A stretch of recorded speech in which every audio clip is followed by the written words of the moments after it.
Boa noite a todos, sejam todos muito bem-vindos, sintam-se acolhidos em nossa casa. E hoje, então, nós vamos ter a continuidade das palestras do mês da família e teremos, então, a presença do Alcione. O Alcione é de Bento Gonçalves, ele faz parte como orador e trabalhador no Centro Espírita Irmão Joaquim de Barros. Para darmos início, então, à palestra de hoje, convidamos a nossa presidente, a Ticiane, para que faça a prece inicial.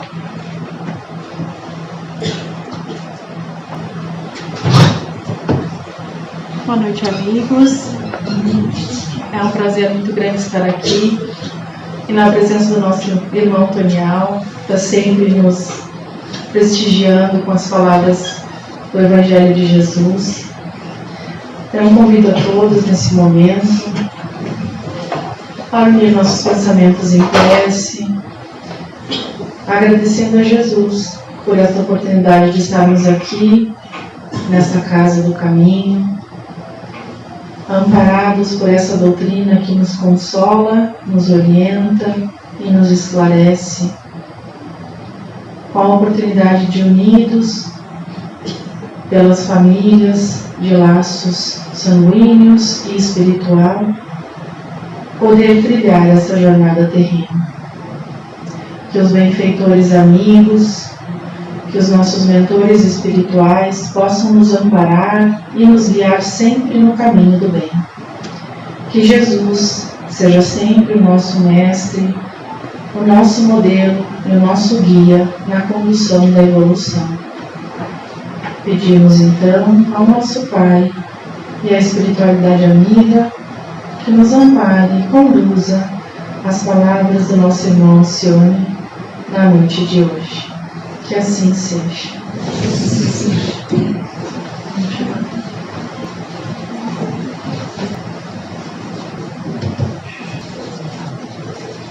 Boa noite a todos. É um prazer retornar à instituição.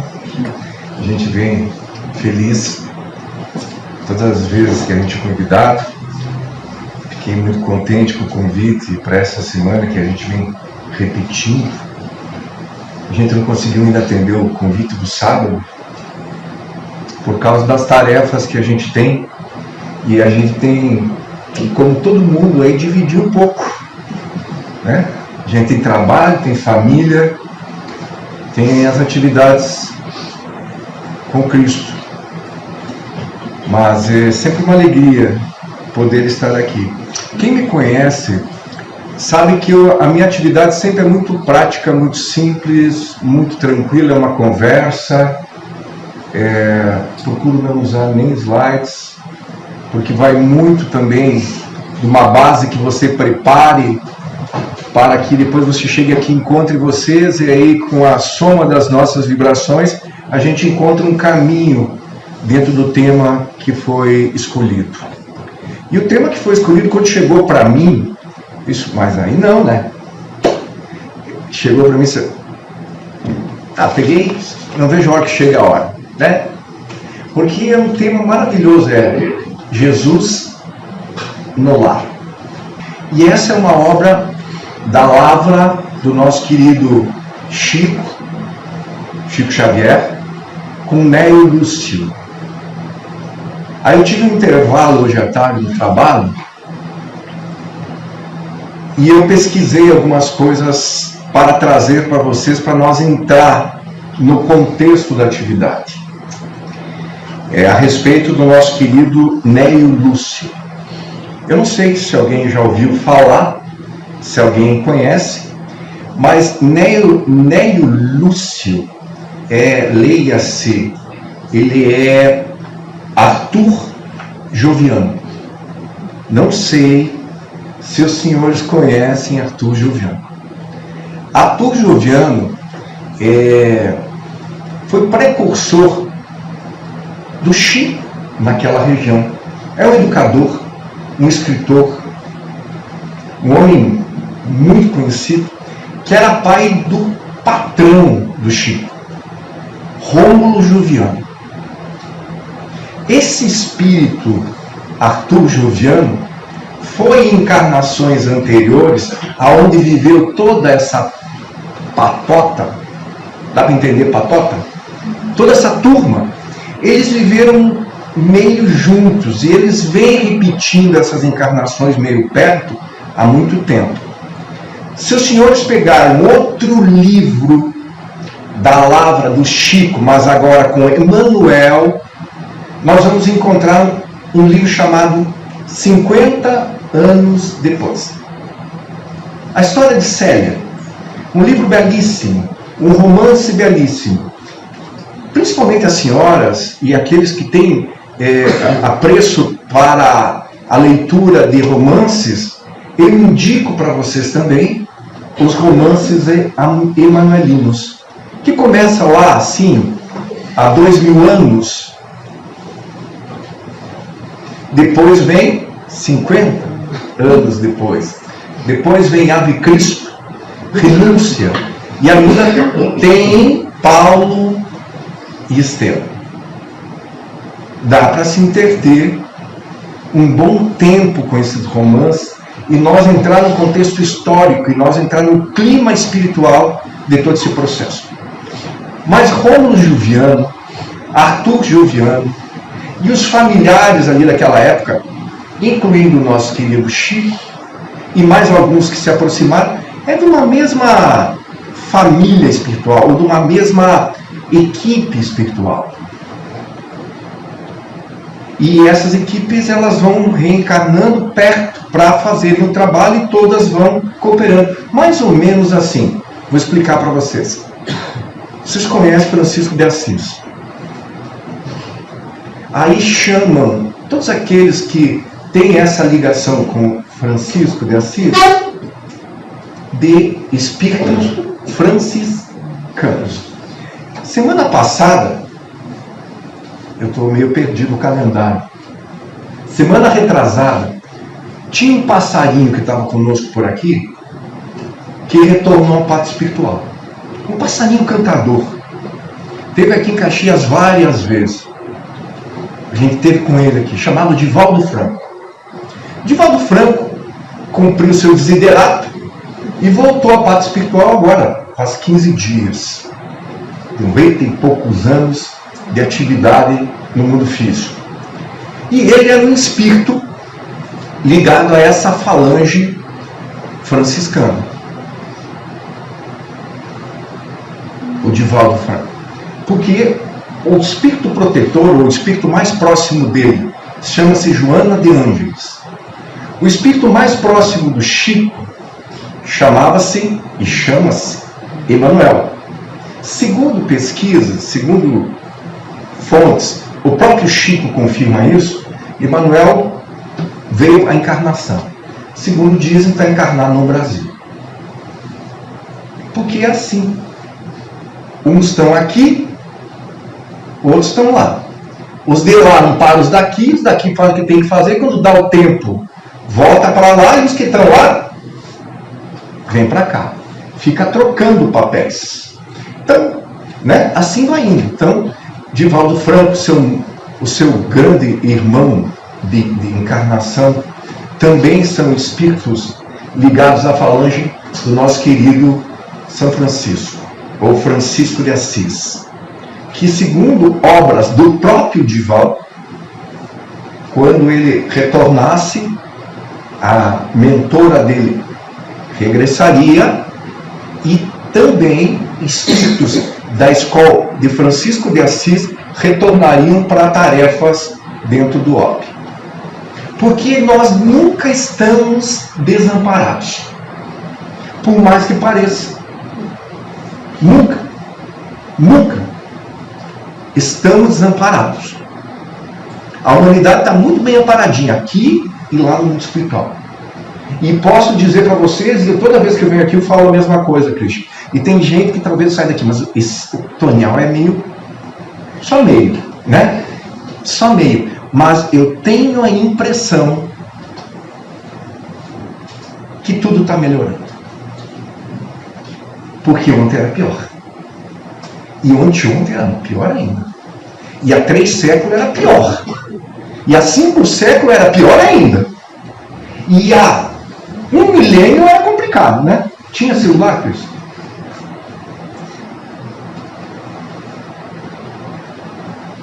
Posso fazer mais uma pergunta? Que eu gosto de perguntar só para falar o nome. Posso? Tinha refrigerador? Não. Tinha carro? Não. Tinha penicilina? Não. Então o processo está melhorando. Por mais que a gente ache que o mundo está cada vez pior. Impressão. Porque tudo está pequeno.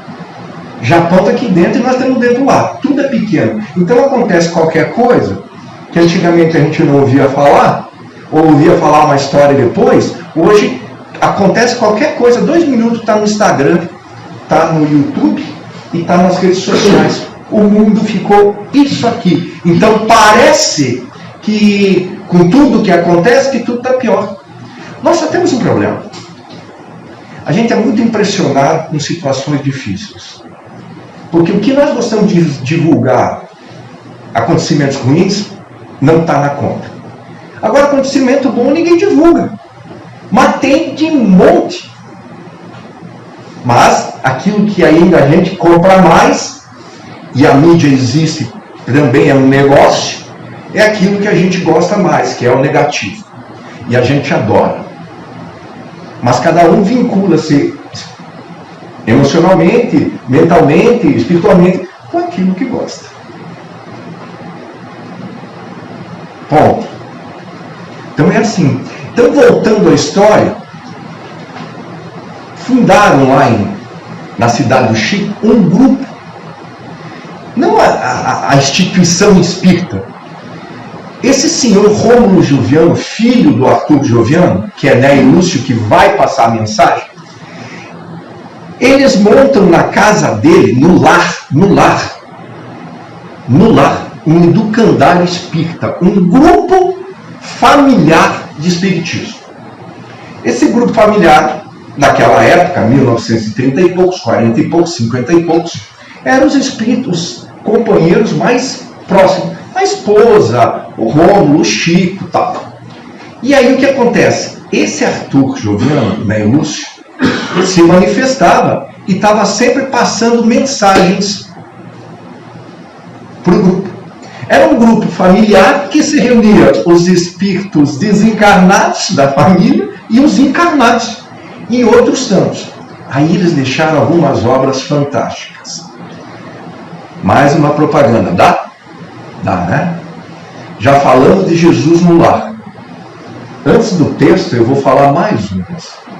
Vocês pesquisem aqui na biblioteca ou na livraria, se vocês querem conhecer o que eles recebiam de mensagens daqueles anos todos que eles trabalharam, está em 3 livros inteiros, ano por ano.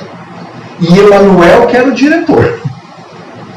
Então o time era um time de respeito. Então tem ali na obra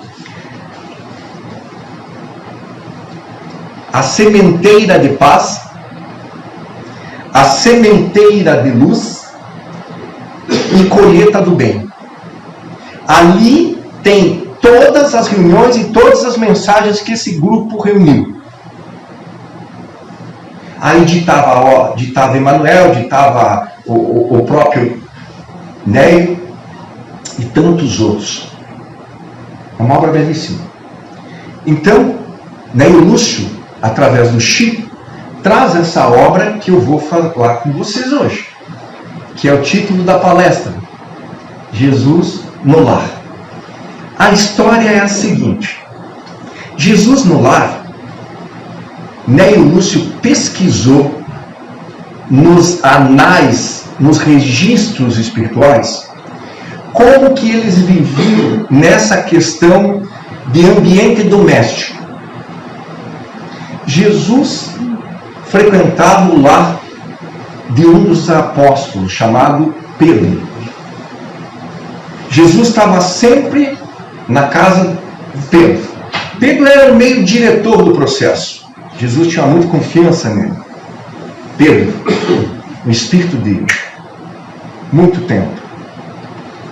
Por mais que eram todos simples, mas eram espíritos que já tinham tido experiências anteriores. Porque se, poxa, Divaldo reencarna próximo ao grupo espiritual dele, Chico reencarna próximo ao grupo espiritual dele, o Cristo também tem o time dele.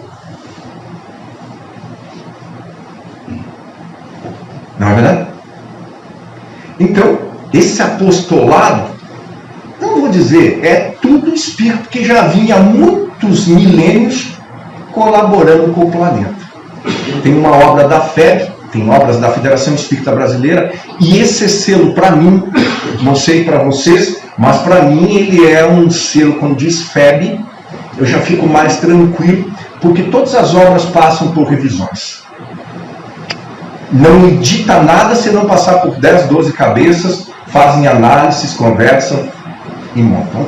Obra da FEB. Que todos eles, essa turma aí, tem serviços prestados anteriores.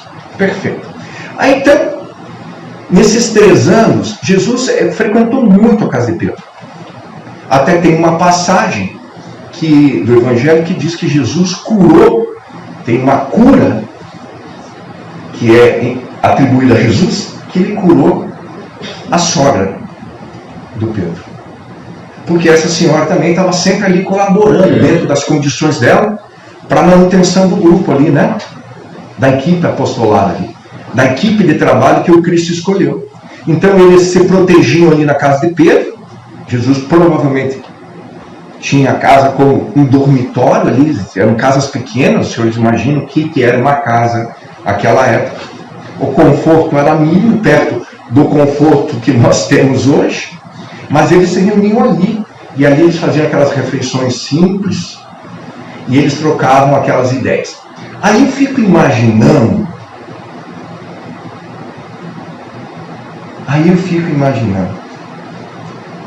e eu queria ser um bichinho, de novo, né? Que a gente repete, só para estar lá, perto. Queria ser uma traça na veste de um desses, só para estar ali. Eu queria saber o que conversar. Imagina a conversa, você jantar com Jesus quase sempre, imagina qual é o papo da conversa, qual é o ritmo, o que tinha de conversa. Se esse evangelho que nós temos aí, que a gente sabe é uma parte, e João diz que é uma parte bem pequena, porque João diz, sim, Jesus fez tanta coisa, que se nós formos contar tudo, não cabe em livro. Então eu fico imaginando. Aí o que acontece? Ganhamos esse presente. O Nélio Lúcio foi aos registros espirituais e capturou lá, buscou lá, com autorização dos benfeitores, alguns dessas conversas lá. Então imagina, o que nós vamos estudar hoje é uma ou duas, uma conversa que Jesus teve na casa de Pedro, lá junto com a família de Pedro. Era uma conversa familiar, era um estudo, era uma conversa de evangelho no lar. Como nós aqui do grupo da família sempre orientamos, estudem, leiam, façam o evangelho no lar. O lar é a base de tudo. Então foi um prêmio para mim, quando eles me mandaram, aqueles queridos, que ia ser essa obra, que ia ser essa questão de Jesus no lar.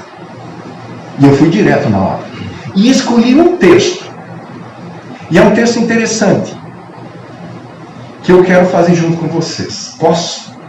Olha o diálogo, olha como é que fazia as conversas.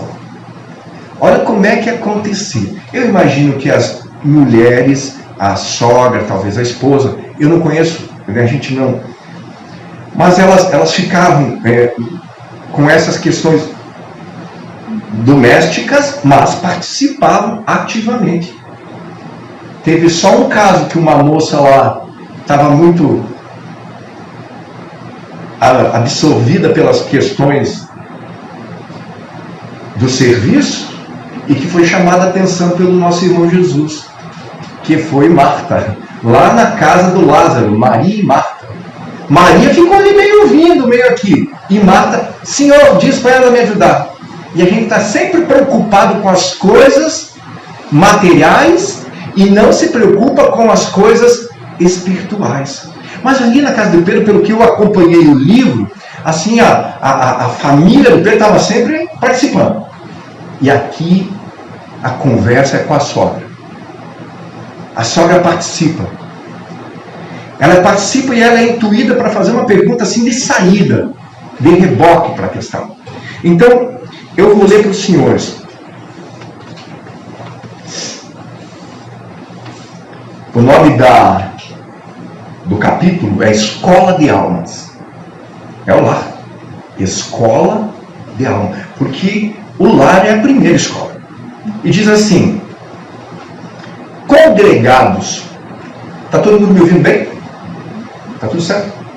Congregados em torno do Cristo, os familiares de Simão ouviram a voz suave e persuasiva de Jesus, comentando os sagrados textos. Então eles abriram um texto, e era um texto judaico, tá? Jesus e eles eram judeus, estudavam o Velho Testamento, frequentavam a sinagoga. Se você me perguntar qual é a religião de Jesus, eu digo judeu. Mas ele não era cristão, não existia lá o cristianismo naquela época. Foi ele que fundou, não deixou nada escrito. Quem formulou a palavra cristão, que deu o nome para aqueles que se reuniam em redor dessas propostas de Jesus, quem deu o nome de cristãos para nós todos foi um apóstolo famoso chamado Lucas, um médico da Marinha Mercante Romana. Então, começa ali o processo. Mas Jesus era judeu. Então eles estudavam os pergaminhos mosaicos, os profetas, e assim por diante. Tanto que tem, talvez, mandamentos que atribuem a Jesus, que não é dele. Por exemplo, assim, Evangelho segundo o Espiritismo, tem duas passagens que diz assim: os fariseus, tendo sabido que ele tapara a boca dos saduceus, o procuraram para o tentar, Jesus. E procuraram sim e disseram para ele: mestre, chamavam Jesus de mestre. Os fariseus, eles eram persuasivos. Mestre, qual o maior mandamento da lei? Que lei que eles estão dizendo? Lei judaica. E se Jesus desse uma pisada em falso, era tudo que eles queriam. Eles queriam um argumento para, o senhor sabe, para tirar ele de ação, para prendê-lo e até executá-lo. Conseguiram. E perguntaram qual é o maior mandamento da lei. Jesus disse: ama a Deus de todo o teu coração, de toda a tua alma, de todo o teu espírito. Depende das traduções. Amar a Deus de todo o teu coração, de toda a tua alma, de todo o teu espírito. Esse é o primeiro mandamento. Então, qual é o nosso primeiro mandamento? Amar a. Qual é a nossa primeira obrigação? Amar a. Vamos lá. Aí eles pediram qual o maior mandamento? E Jesus deu. Mas aí Jesus não se contentou, eu vou dar um outro, que é semelhante ao primeiro. Eles pediram um, ele deu dois, que é amar o teu próximo como a você mesmo, como a ti mesmo. Porque em verdade eu vos digo, tudo que você fizer para os outros é para ti mesmo que faz. Tem alguém que tem dúvida desse mandamento ainda? Eu acho importante. Se nós entender que tudo que nós fizer para os outros estoura dentro do nosso coração, a gente resolve metade da encrenca.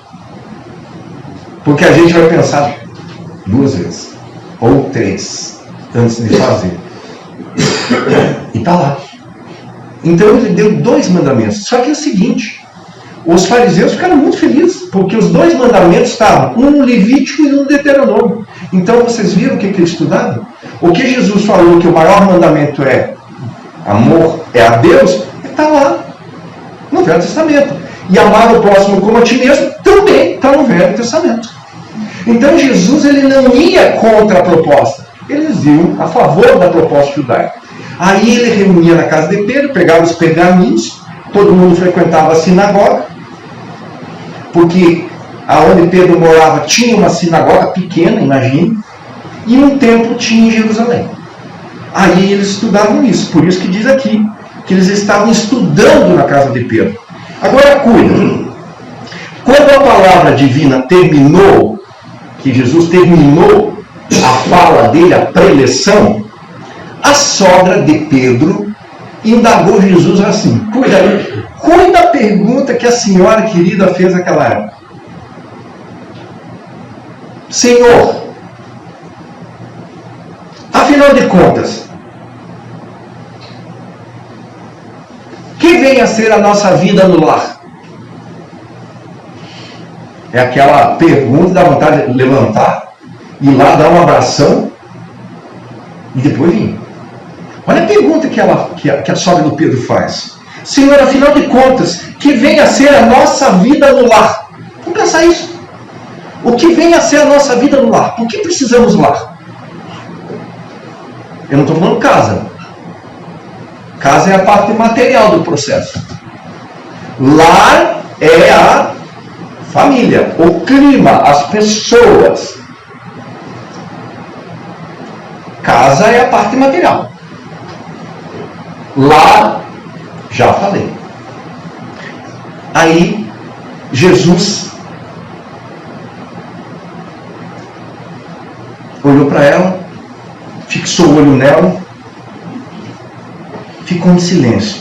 Aí diz assim, contemplou-a ele significativamente, demonstrando a expectativa de mais amplos esclarecimentos. E a sogra de Pedro acrescentou o seguinte, Senhor, iniciamos a tarefa entre as flores para depois encontrarmos pesada colheita de espinhos. Desde aquela época. A coisa começa bonito. Tudo é bonito no começo. E depois começa a mudar o clima.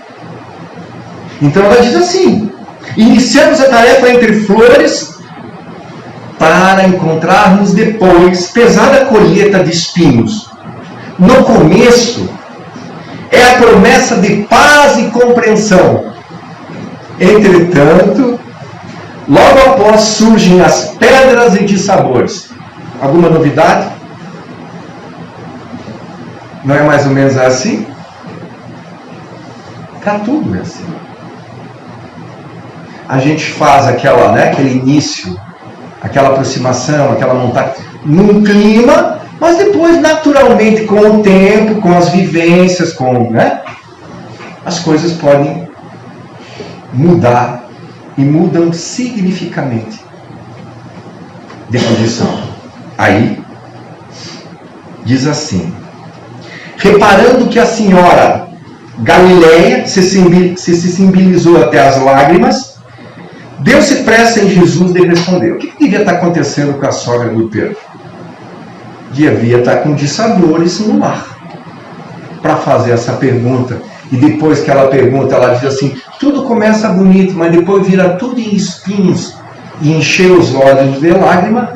Devia ser uma coisa muito interna, muito pessoal dela, uma vivência dela. Olha que Jesus responde. Jesus diz assim, o lar é a escola das almas. O templo onde a sabedoria divina nos habilita pouco a pouco ao grande entendimento da humanidade. Que frase maravilhosa. Então o lar é o começo do entendimento do processo. Quem não ama a si mesmo, não consegue amar o próximo. Quem não consegue habitar no lar ou ter um clima do lar, vai ter dificuldade para ter um clima com a humanidade toda. Então a gente aprende isso no lar, a convivência no lar. Então ele está muito claro dizendo, o lar é a escola de almas. O templo onde a sabedoria divina nos habilita. Daí fala de novo, pouco a pouco. Deus nos habilita, pouco a pouco, ao grande entendimento da humanidade. Importante colocação. A importância do lar. E sorrindo perguntou. Jesus pergunta agora. Que Jesus ele gostava disso. Quando alguém fazia uma pergunta, ele não respondia e perguntava para a pessoa. O que você acha? Jesus pergunta agora sorrindo para a senhora, assim. Que fazes inicialmente as lentilhas antes de servi-las à refeição? Ele está perguntando assim, vamos traduzir. Como é que tu prepara as lentilhas antes de servi-la? Você prepara? O que você faz com as lentilhas antes de servir na refeição? Pergunta para a sogra. A sogra disse: naturalmente, Senhor, cabe-me lavá-las e levá-las ao fogo, para que se façam suficientemente cozidas. Depois devo temperá-las, tornando-as mais agradáveis de sabor. Então ela disse, Jesus pergunta, como é que tu preparas as lentilhas? Como é que tu faz? Primeiro eu as lavo, levo ao fogo, preparo e tempero-as, para ficar mais gostosas. Assim que nós fizemos, nossas mães, nossas esposas, os esposos, quem gosta, né, de cozinhar. Aí Jesus pergunta para ela, pretenderias também, porventura, servir pão cru à mesa? Ele está perguntando, e ela responde, de modo algum, Senhor. Tornou a senhora humilde. Antes de entregá-lo ao consumo dos meus familiares, compete-me guardá-lo no calor do forno. Sem essa medida, o que vamos comer? Jesus, então, considerou. Agora vem um ensinamento. Então ele está lá, vamos remontar, ele está na casa de Pedro, estão conversando, fizeram o evangelho, e a sogra pergunta sobre aquela questão do clima no lar. Aí Jesus diz também, há também um banquete festivo na vida celestial, onde nossos sentimentos devem servir à glória do Pai. O lar, na maioria das vezes, é o cadinho santo ou o forno preparador. Então ele já posicionou o lar como um cadinho santo, como um forno preparador. Ele fez aquelas perguntas da lentilha, do pão. O lar é onde nós nos preparamos. Nos preparamos. Aí segue. O que nos parece aflição ou sofrimento dentro desse lar não é nada disso. É recurso espiritual. Como? De novo. O que nos parece aflição ou sofrimento dentro desse lar é recurso espiritual. O coração acordado para a vontade de Deus retira as mais luminosas bênçãos de suas lutas renovadoras, porque somente aí, de encontro uns com os outros, examinando as inspirações e as tendências que não são nossas, observando defeitos alheios e suportando-os, aprendemos a desfazer as próprias imperfeições. Por isso que os Espíritos nos dizem que nós nunca nascemos, e os jovens gostam de dizer isso. Os jovens, piazada, sabe piazada? Os impetuosos. Nós também já fomos guris e gurias, nós já fomos, né? Jovenzinhos. Quando você chama atenção, você dá uma bronca, e eles vêm com aquelas respostas meio prontas que dizem assim: eu não pedi para nascer. Não é verdade? Não pediu mesmo? Isso mesmo. Quem falou? Fala mais alto. Implorou. Você acha que estar aqui é fácil? Você acha que a encarnação é fácil? Você acha que para conseguir uma vaga aqui é fácil?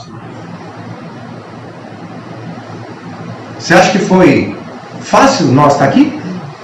Vou perguntar mais. Vocês acham que quando nós recebemos a notícia, aqueles que conseguiram receber uma notícia, que estavam se preparando, ou que estavam ainda, né, passando por expectativas, mas muitos de nós nem dão notícia. Mal e mal uma instruçãozinha, e talvez nem isso. Mas assim, aquela notícia assim, vocês não vão acreditar. O quê? Vou reencarnar. Observem no livro Nosso Lar. A família que André estava, houve comemoração para a reencarnação. Porque encarnar aqui é uma coisa show. Uma coisa excelente. Porque a gente implora para estar aqui, porque aqui é um campo de provas mais complexo. E a família que nós nos reunimos é aquela família que a gente já vem, de alguma maneira, convivendo, um grupo, né? E a gente tem outras famílias. E a gente reencarna não na família que necessita, na que precisa. Não na família que merece, perdão, mas na que precisa. Então é assim. O nosso ambiente familiar é conturbado. Nem pode ser diferente. Porque ali se reúne uma patota com alguns compromissos, muitas vezes. E não tem família que não tenha essa conversa. Por isso que na atualidade a gente tem falado muito de uma coisa muito importante para o progresso nosso e para ter uma vida com um pouquinho menos de aflição. Porque é aflitivo para todo mundo. Mas a aflição aumenta de acordo com o nosso proceder. Se a gente procede mal, vai atrair mais dificuldade, mas se a gente procede um pouquinho melhor, diminui a aflição. Mas está tudo certo o clima aflitivo. Porque o próprio mestre que nós estamos falando diz para nós: nesse mundo só tereis aflições. E segundo pintam os espíritos, esse mundo que já começou aí, como é que é o mundo da regeneração, e que estamos se despedindo do mundo de provas e expiações e indo para o mundo da regeneração, segundo os espíritos espíritas contam, segundo as obras trazem, especialmente o Evangelho segundo o Espiritismo, no seu capítulo 3, há muitas moradas na casa do meu pai, que está mudando o clima planetário. Eu falei para vocês que está tudo melhorando, está mudando o clima. Aí os espíritos muito endurecidos que não vão conseguir, né, sustentar vibratoriamente a sua condição aqui, vão para outros mundos vibratoriamente parecidos com eles. E aí vem o pessoal dizer uma coisa que às vezes eles brigam comigo, mas pode brigar, eu não brigo, que é o seguinte: vão exilar. Credo. Se tu não entrar na linha, você vai ser exilado. Não tem castigo. Oi. Qual é o primeiro mandamento da lei? Amar a Deus. É bom? Justo? Ele castiga? Não, ele ama. Equilibra o universo. Quem se castiga somos nós pelas nossas práticas equivocadas, contrário ao que é correto.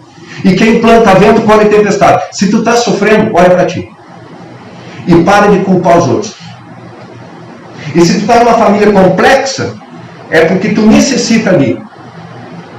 Ah, mas Nossa, que família! Ah, tu te acha bom? Dou uma dica, seja luz para os outros. É uma tarefa, se tu te acha. Mas cuidado. Cuidado. Então, cada familiar, muitas vezes, tem um ensino para nós.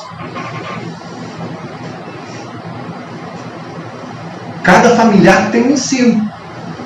A gente brinca muito, todo mundo brinca muito com dois personagens do lar.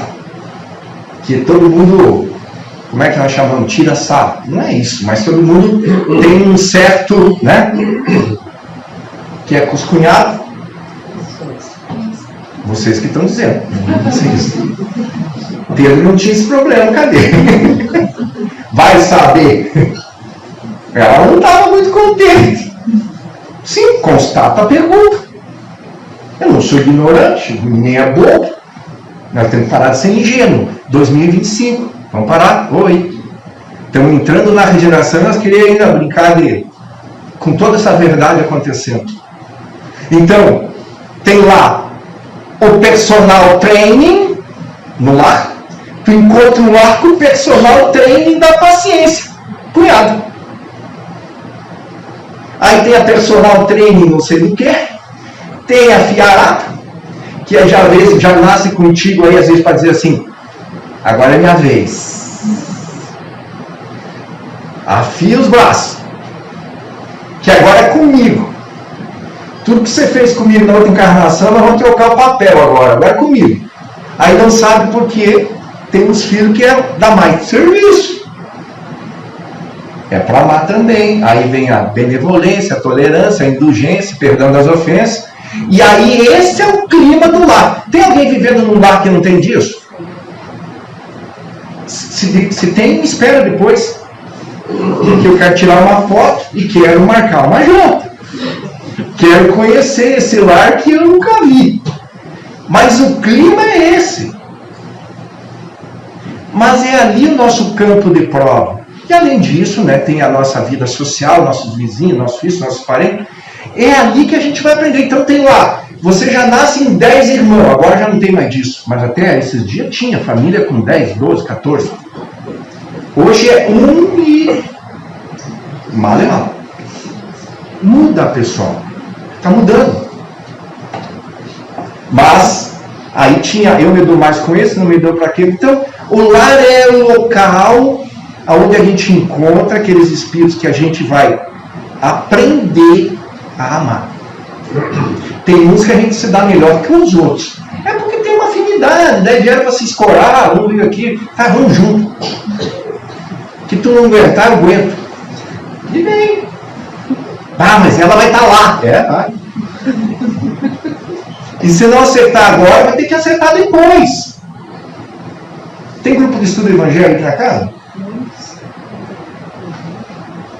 Tem? Muitos? Sim.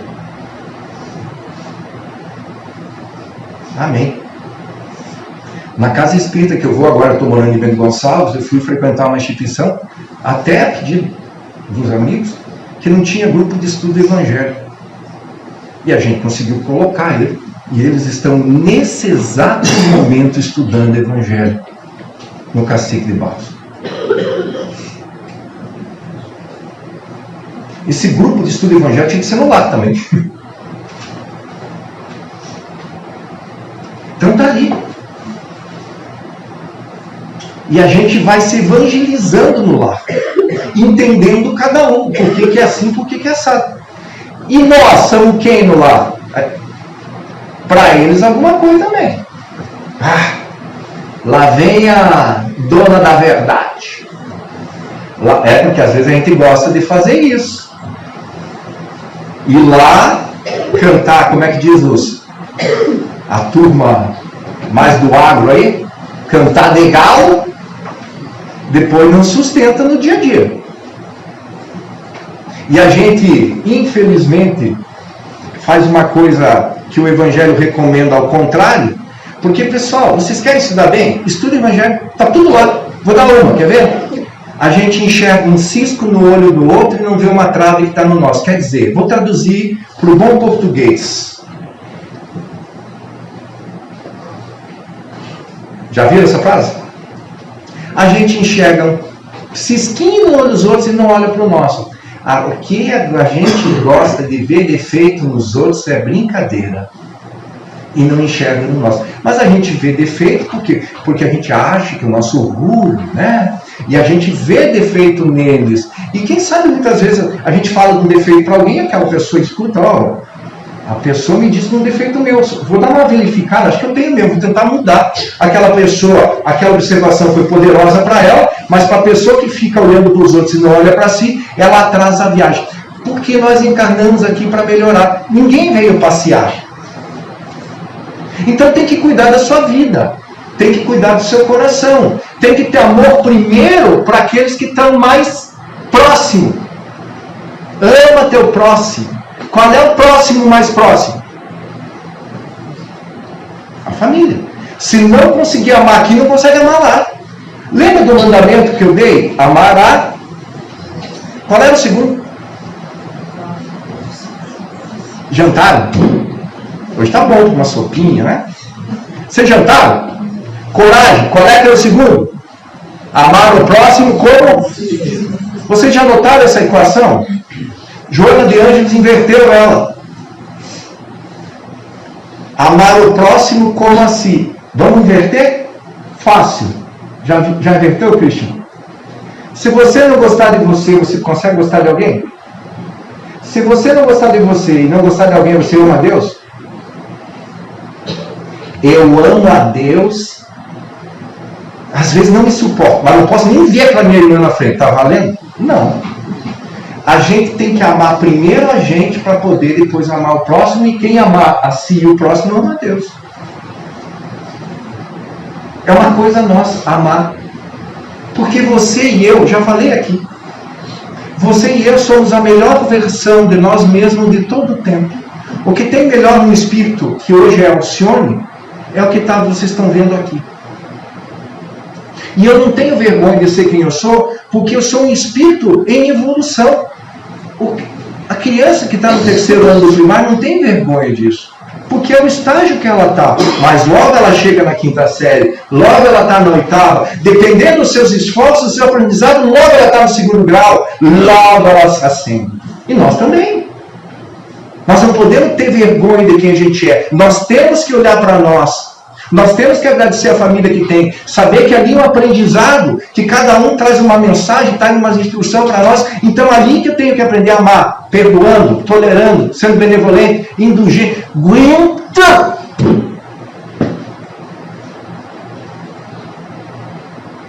É o lar. É a escola. A escola principal. Por isso que Emmanuel dizia para os trabalhadores espíritas: a tua falta serás abonada. Mas assim, quando tu tiver alguma questão profissional, alguma questão de saúde, alguma questão do lar. Mas funciona assim. Primeiro lugar, família. Segundo lugar, trabalho. Emmanuel diz, 3º lugar, a benemerência, o trabalho aqui. Não adianta você largar a tua família para vir 10 dias por semana na casa espírita. Não adianta você querer salvar aqui e perder lá. A gente tem que ter equilíbrio. Claro que vai ter um momento que nós estamos lá. Eu estou contribuindo como na presidência. É um período curto. Vou precisar de mais um dia por semana. Vai conversar, vai negociar. Vai deixar de jogar um paddle. Vai deixar de fazer um pilates. Eu não consegui lembrar. Né? Às vezes tem algumas coisas que a gente precisa que para aquele momento é importante, às vezes, mas não pode ser uma coisa maluca. Até porque essas pessoas que vêm sempre, todos os dias, vêm por pouco tempo. A grande maioria das vezes desilude-se. Em muito poucos casos permanece. Tudo é equilíbrio. Mas o lar é ferramenta santa. E a gente está na família concebida. E o Haroldo Dutra Dias, que é um dos expositores brasileiros tem um grande trabalho, ele diz que dessas virtudes que nós estamos trabalhando em nós, talvez, por um momento, o perdão seja mais profundo. Para ti, para o próximo, pedindo e dando perdão. Quando você perdoa, você corta o vínculo. Quando você pede perdão, mesma coisa. Porque Jesus disse, enquanto você não pagar o último ceitil, não pode viajar, não pode sair do planeta. Mais ou menos assim, tá? Eu estou figurando essa questão de sair do planeta. Então, tem dívida com alguém, você não vai conseguir fazer o teu trabalho de progresso enquanto não quitá-lo. E o lar é um campo de trabalho, por isso que tem muitos personagens ali a nosso serviço e a serviço da evolução, vendo-nos cobrar, às vezes, o mal que a gente fez. E vice-versa. Então, todo cuidado dentro do lar. Aí, em seguida, ele fala assim,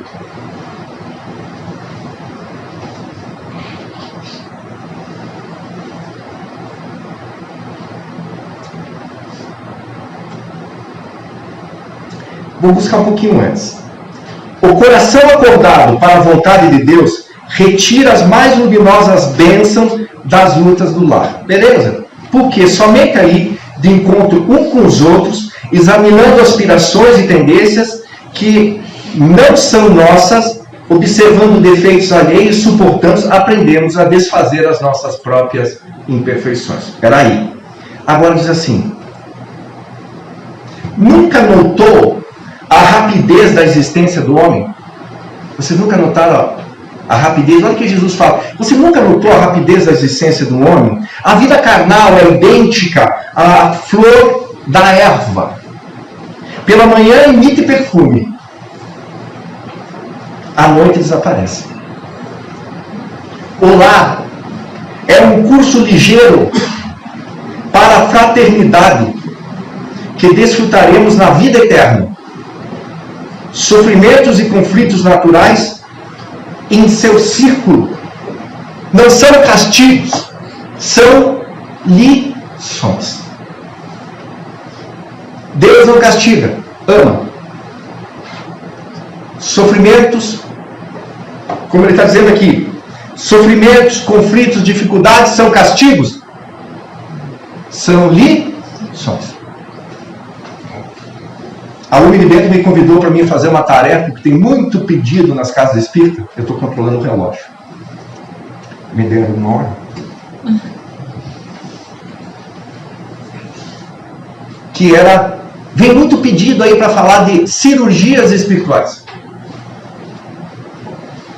Você faz para nós? Faço. Vai ser quinta-feira que vem. Mas é claro que eu vou falar de curas espirituais. É natural. Tem cirurgia espiritual? Tem. Tem, você fala. Como é que funciona? Ah, tem uns assim, tem outros assim. Funciona? Funciona para alguns. Para outros, não. Por que tu está dizendo isso? Porque eu li, já fiz pesquisa, em vários centros que tem isso no Rio de Janeiro, em São Paulo, centros sérios que tem essa questão sem cortes, e para uns funciona. E para outros, não funciona. Que estranho. Não tem nada estranho.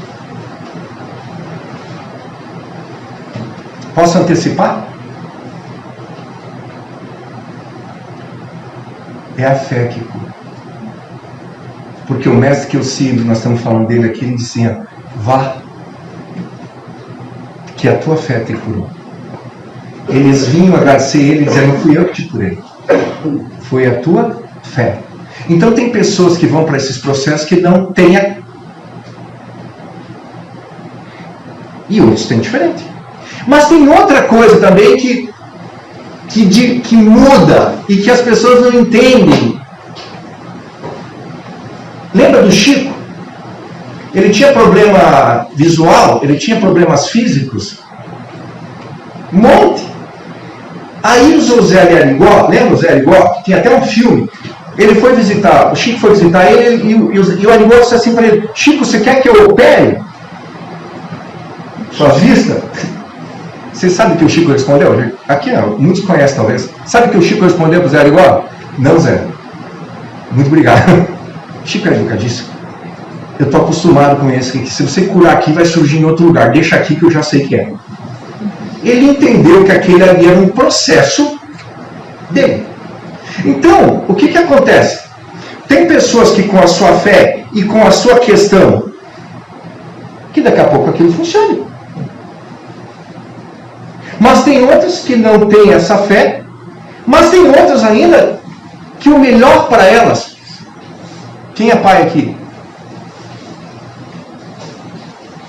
Vocês querem o melhor para o filho de vocês? Querem? Vamos dar pior. Querem melhor? Olha, eu vou pegar o Evangelho. O Evangelho diz assim: se vocês, nós, que eu também estou dentro, tá? Quando eu falar vocês, eu sou o primeiro da fila, tá? Quando vocês, que é Jesus que está falando.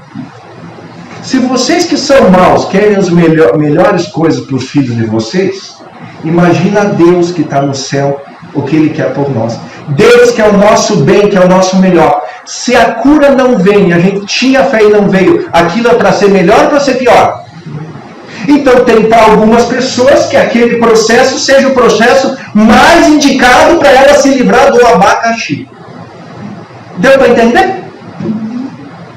Porque Deus ama. Por que Deus não me curou? Porque Ele vai te curar com a experiência desse sofrimento. Ele vai te curar fazendo conviver na família A, com os personagens B, C, D, E, F, G, H. Cada um com a sua particularidade. Ali que tu vai trabalhar primeiramente o perdão. A tolerância, a benevolência, a indulgência, o perdão das ofensas. Para encerrar, a sogra de Pedro escutou, atenciosa, e ela veio de volta. E ela diz assim: Senhor, falando para Jesus, há criaturas, porém, que lutam e sofrem. Nós vamos se encontrar, tá? Senhor, há porém pessoas, criaturas que lutam e sofrem, no entanto, jamais aprendem. Nós tomamos choque e não aprendemos, né? Vamos traduzir para o cotidiano. Nós tomamos choque e não aprendemos. Daí o que vai acontecer? Choque.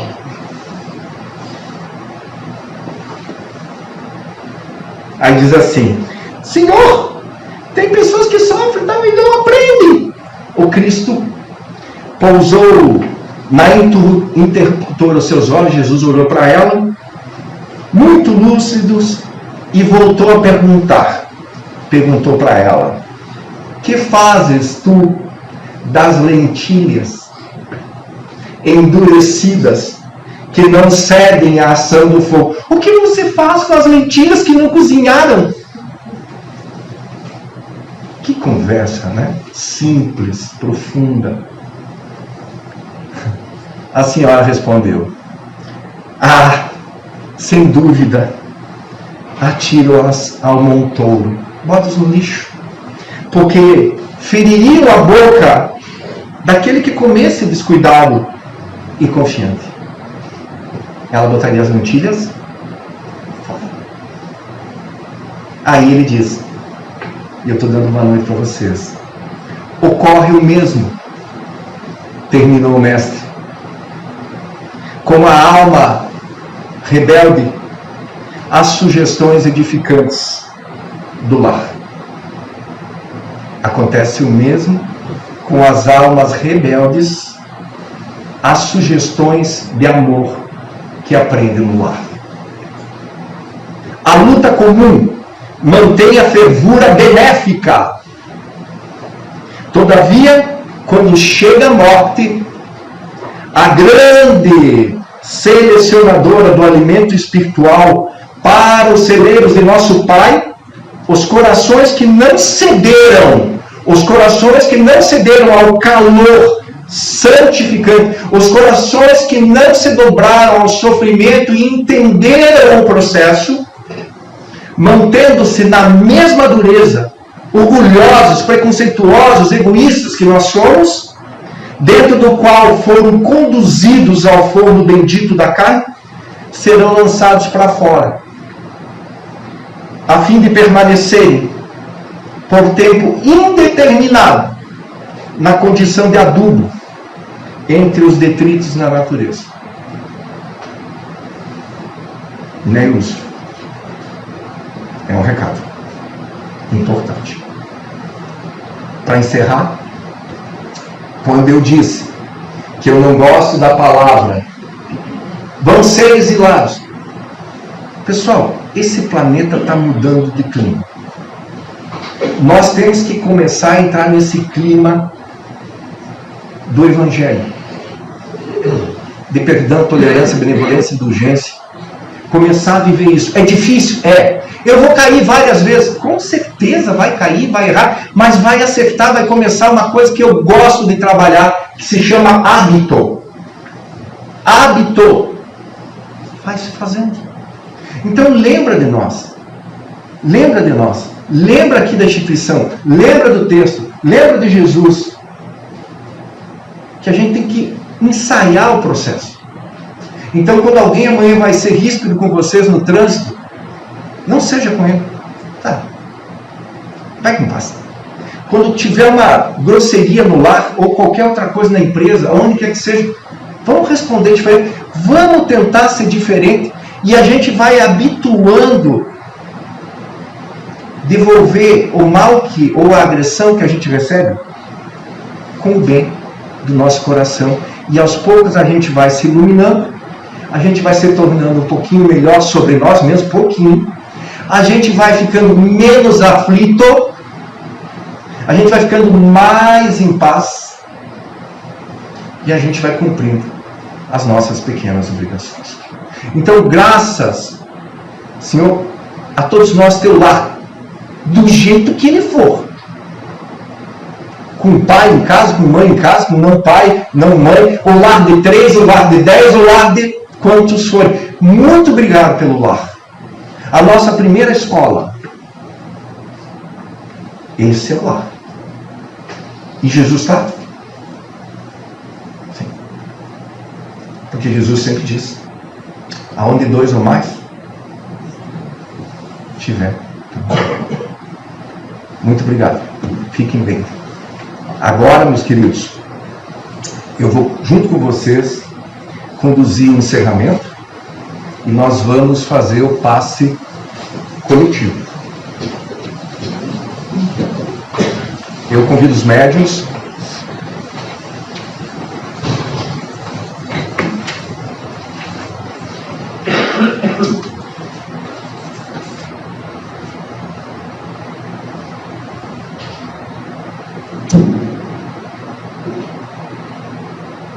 Pai, de infinita bondade, amor, justiça, queremos te agradecer, Senhor, o dom da vida que nos concedeste, Pai amoroso. Agradecer ter-nos, o Senhor nos enviado, a proteção amiga, amorosa, a instrução generosa de Jesus, nosso irmão mais velho e dos seus benfeitores amigos, que nos auxiliam nessa caminhada. Um amparando os outros, principalmente nós, Senhor, os mais frágeis. Queremos te agradecer, Senhor, por ter conhecido o Cristo, o Evangelho luminoso que Ele traz aos nossos corações como sinalizador para a nossa vida.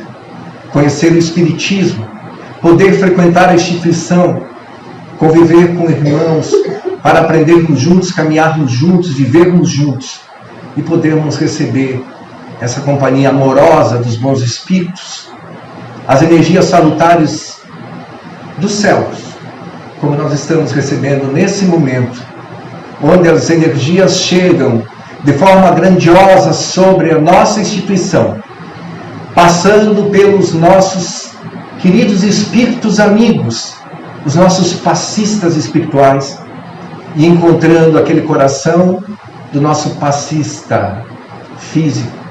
E nessa junção dos dois, entregar para todos nós e para toda a nossa cidade toda a luz necessária para cada coração. Que essa energia entre pelo nosso chakra coronário, pelo alto das nossas cabeças, e se espalhem, Senhor, pelos centros de força, em todo o nosso corpo espiritual, e que ele fique equilibrado e em paz, e cada um receba, de acordo com cada necessidade que precisa, em cada área do seu corpo, de acordo com aquilo que vem buscar. E de acordo, Senhor, com a sua maneira de ver e a fé que tem. Creemos, Senhor, que todos sairemos daqui muito melhor do que aqui chegamos. E também vamos encontrar o nosso lar, que os benfeitores da instituição, muitos já estão visitando-os e levando luz e paz a todos os nossos familiares que não conseguiram estar aqui. E aos nossos irmãos de Caxias do Sul região, aos nossos governantes, enfim, Senhor, a todos no mundo físico e no mundo espiritual, conforme a sua vontade. Muito obrigado aos diretores espirituais da instituição. Muito obrigado aos passistas amigos. Muito obrigado aos espíritos amigos visitantes, aos espíritos familiares que estão aqui. Muito obrigado aos estudantes da instituição a nível físico e a nível espiritual. Muito obrigado a todos. Que assim seja.